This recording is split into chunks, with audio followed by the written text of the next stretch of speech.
সশস্ত্র বিপ্লবী আন্দোলনে নারীদের ভূমিকা, এই টপিকটি নিয়ে আমি আলোচনা করব। মন দিয়ে শোনো, এটি একটি খুব গুরুত্বপূর্ণ ইতিহাসের প্রশ্ন উত্তর।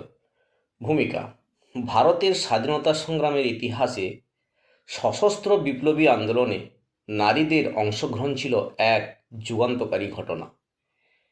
20 শতকের প্রথম দিকে মূলত পরোক্ষভাবে যুক্ত থাকলেও 1930-এর দশক থেকে নারীরা সরাসরি অস্ত্র অভিযানে অংশ নিতে শুরু করেন।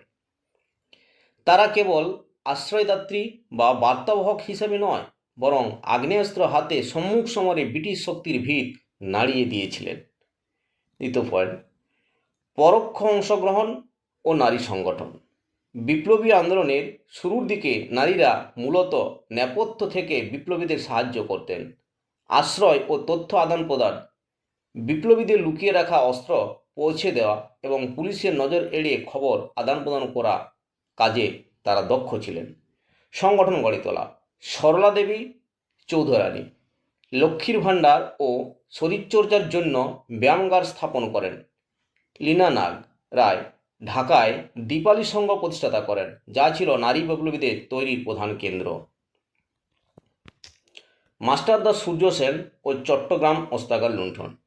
1930-এর দশকে মাস্টারদা সূর্য সেনের নেতৃত্বে বাংলায় সশস্ত্র আন্দোলনে নারীদের ভূমিকা অনন্য মাত্রায় পৌঁছায়।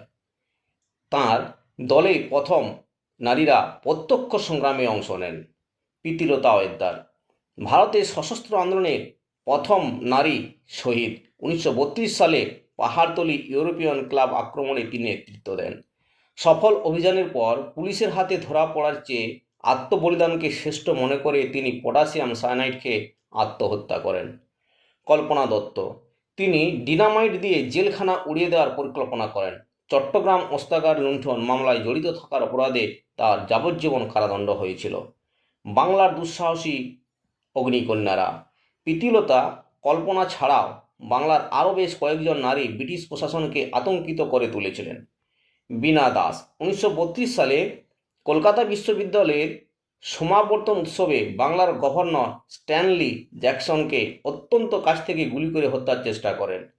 শান্তি ও সুনীতি কুমিল্লার দুই স্কুল ছাত্রী শান্তি ঘোষ ও সুনীতি চৌধুরী 1931 সালে জেলা ম্যাজিস্ট্রেট স্টিভেন্সকে গুলি করে হত্যা করেন। এটি ছিল নারী বিপ্লবীদের দ্বারা কোনো ব্রিটিশ উচ্চপদস্থ কর্মকর্তাকে সরাসরি হত্যার প্রথম ঘটনা। প্রবাসী বিপ্লবী কর্মকাণ্ড: দেশের বাইরেও ভারতীয় নারীরা সশস্ত্র সংগ্রামের পটভূমি তৈরি করেছিলেন। মাদাম কামা, তাকে ভারতীয় বিপ্লববাদের জননী বলা হয়। 1907 সালে জার্মানি স্টুটগার্ট শহরে তিনি প্রথম ভারতে ত্রিবর্ণ রঞ্জিত জাতীয় পতাকা উত্তোলন করেন এবং সশস্ত্র বিপ্লবে সমর্থনে প্রচার চালান। আজাদ হিন্দ ফৌজ ও ঝাঁসি রানী ব্রিগেড: সশস্ত্র আন্দোলনের চূড়ান্ত পর্বে নেতাজি সুভাষচন্দ্র বসুর আজাদ হিন্দ ফৌজে নারীদের সরাসরি যুদ্ধ করার জন্য একটি আলাদা বাহিনী তৈরি করা হয়।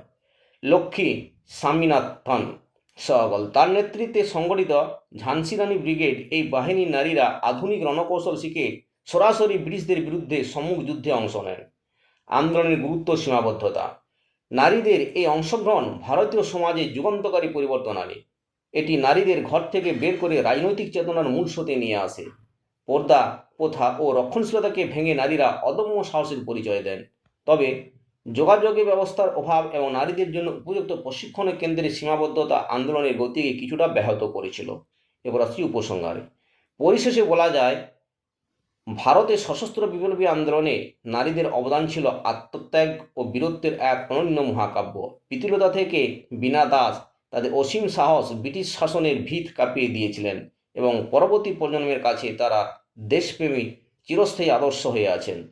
আরও গুরুত্বপূর্ণ নোটস পেতে আমাদের ওয়েবসাইট teachvibe.techsonjeev.co.in ভিজিট করুন।